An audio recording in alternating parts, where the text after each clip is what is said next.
सूर्यवंश और चंद्रवंश का वर्णन।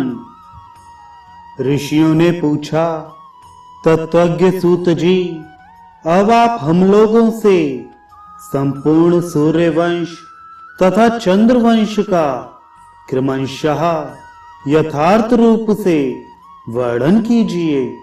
सूत जी कहते हैं, ऋषियों, पूर्व काल में महर्षि कश्यप से अदिति को विवस्वान पुत्र रूप में उत्पन्न हुए थे। उनकी संज्ञा राज्ञी तथा प्रभा नाम की 3 पत्नियां थी। इनमें रेवत की कन्या राज्ञी ने रैवत नामक पुत्र को तथा प्रभा ने प्रभात नामक पुत्र को उत्पन्न किया। संज्ञा विश्वकर्मा की पुत्री थी। उसने वैवस्वत मनु और यम नामक 2 पुत्र एवं यमुना नाम की 1 कन्या को उत्पन्न किया। इनमें यम और यमुना जुड़वे पैदा हुए थे। कुछ समय के पश्चात जब सुंदरी संज्ञा विवस्वान के तेजोमय रूप को सहन न कर सकी, तब उसने अपने शरीर से अपने ही रूप के समान एक अनिंद सुंदरी नारी को उत्पन्न किया। वह छाया नाम से प्रसिद्ध हुई। उस छाया को अपने सामने खड़ी देखकर संज्ञा ने उससे कहा, वरानने छाये, तुम हमारे पतिदेव की सेवा करना, साथ ही मेरी संतानों का माता के समान स्नेह से पालन पोषण करना। तब बहुत अच्छा ऐसा ही होगा। कहकर वह सुव्रता पति की सेवा भावना से विवस्वान देव अर्थात सूर्य देव के निकट गई। इधर विवस्वान देव भी यह संज्ञा ही है ऐसा समझकर छाया के साथ आदर पूर्वक पूर्ववत व्यवहार करते रहे। यथा समय उन्होंने उसके गर्भ से मनु के समान रूप वाले एक पुत्र को उत्पन्न किया। ये वैवस्वत मनु के सवर्ण रूप रंग वाले होने के कारण सावर्णी नाम से प्रसिद्ध हुए। तदुपरांत सूर्य ने यह संज्ञा ही है ऐसा मानकर छाया के गर्भ से क्रमशः एक शनि नाम का पुत्र और तप्ती एवं विष्टि नाम की 2 कन्याओं को भी उत्पन्न किया। छाया अपने पुत्र मनु के प्रति अन्य संतानों से अधिक स्नेह रखती थी।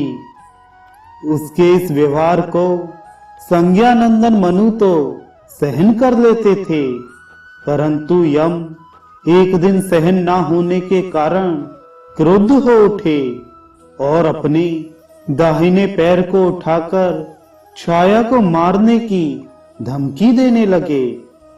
तब छाया ने यम को श्राप देते हुए कहा, तुम्हारे इस एक पैर को कीड़े काट खाएंगे और इससे पीर एवं रुधिर टपकता रहेगा। इस श्राप को सुनकर अमर्ष से भरे हुए यम पिता के पास जाकर निवेदन करते हुए बोले, देव, क्रुद्ध हुई माता ने मुझे अकारण ही श्राप दे दिया है। विभो, बाल चापल्य के कारण मैंने एक बार अपना दाहिना पैर कुछ ऊपर उठा दिया था। इस तुच्छ अपराध पर भाई मनु के मना करने पर भी उसने मुझे ऐसा श्राप दे दिया है। चूंकि इसने हम पर श्राप द्वारा प्रहार किया है, इसलिए यह हम लोगों को माता नहीं प्रतीत होती, अपितु बनावटी माता है। यह सुनकर विवस्वान देव ने पुनः यम से कहा, महाबुद्धे, मैं क्या करूं? अपनी मूर्खता के कारण किसको दुख नहीं भोगना पड़ता, अथवा जन्मांतरीय शुभाशुभ कर्म परंपरा का फल भोग अनिवार्य है। यह नियम तो शिव जी पर भी लागू है, फिर अन्य प्राणियों के लिए तो कहना ही क्या है। इसलिए बेटा, मैं तुम्हें एक मुर्गा या मोर दे रहा हूं जो पैर में पड़े हुए कीड़ों को खा जाएगा और उससे निकलते हुए मज्जा एवं खून को भी दूर कर देगा। पिता द्वारा इस प्रकार कहे जाने पर महायशस्वी यम के मन में विराग उत्पन्न हो गया। वे गोकर्ण तीर्थ में जाकर फल, पत्ता और वायु का आहार करते हुए कठोर तपस्या में संलग्न हो गए। इस प्रकार वे 20,000 वर्षों तक महादेव जी की आराधना करते रहे।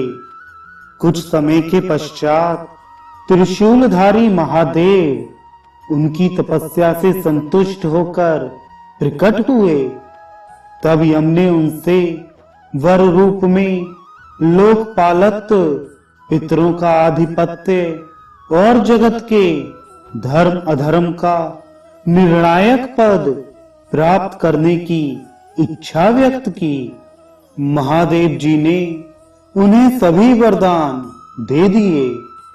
निष्पाप शौनक इस प्रकार यम को शूलपाणी भगवान शंकर से लोकपालक, पितरों का आधिपत्य और धर्माधर्म के निर्णायक पद की प्राप्ति हुई है। इधर विद्वान संज्ञा की उस कर्म चेष्टा को जानकर विश्वकर्मा के निकट गए और क्रुद्ध होकर उनसे सारा वृतांत कह सुनाए। द्विजवरों, तब त्वष्टा ने सांत्वना पूर्वक विद्वान से कहा, भगवान, अंधकार का विनाश करने वाले आपके प्रचंड तेज को ना सहन करने के कारण संज्ञा घोड़ी का रूप धारण करके यहाँ मेरे समीप अवश्य आई थी, परंतु दिवाकर, मैंने उसे यह कहते हुए घर में घुसने से मना कर दिया, क्योंकि तू अपने पतिदेव की जानकारी के बिना छिपकर यहाँ मेरे पास आई है, इसलिए मेरे भवन में प्रवेश नहीं कर सकती। इस प्रकार मेरे निषेध करने पर आपके और मेरे दोनों स्थानों से निराश होकर वह आनंदता संज्ञा मरुदेश को चली गई और वहां उसी घोड़ी रूप से ही भूतल पर स्थित है। इसलिए दिवाकर, यदि मैं आपका अनुग्रह भाजन हूं तो आप मुझ पर प्रसन्न हो जाइए और मेरी एक प्रार्थना स्वीकार कीजिए। प्रभु, मैं आपके इस असह्य तेज को खरादने वाले यंत्र पर चढ़ाकर कुछ कम कर दूंगा। इस प्रकार आपके रूप को लोगों के लिए आनंददायक बना दूंगा। सूर्य द्वारा उनकी प्रार्थना स्वीकार कर लिए जाने पर त्वष्टा ने सूर्य को अपने खराद यंत्र पर बिठाकर उनके कुछ तेज को छांटकर अलग कर दिया। उस छांटे हुए तेज से उन्होंने विष्णु के सुदर्शन चक्र का, भगवान रुद्र के त्रिशूल का और दैत्यों एवं दानवों का संहार करने वाले इंद्र के वज्र का निर्माण किया। इस प्रकार त्वष्टा ने पैरों के अतिरिक्त सूर्य के सहस्त्र किरणों वाले रूप को अनुपम सौंदर्यशाली बना दिया। उस समय वे सूर्य के पैरों के तेज को देखने में समर्थ ना हो सके, इसलिए वह तेज ज्यों का त्यों ही बना रह गया।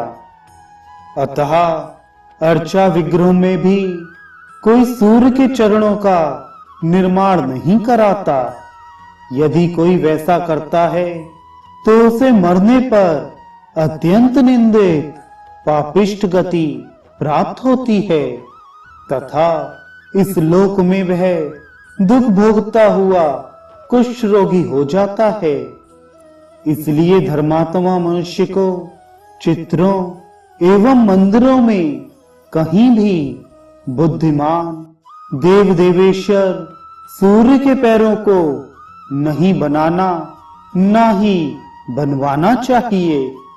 त्वष्टा द्वारा संज्ञा का पता बतला दिए जाने पर वे देवेश्वर भगवान सूर्य भूलोक में जा पहुंचे। वहां उनके द्वारा संज्ञा से अश्विनी कुमारों की उत्पत्ति हुई। यह एकदम तथ्य बात है।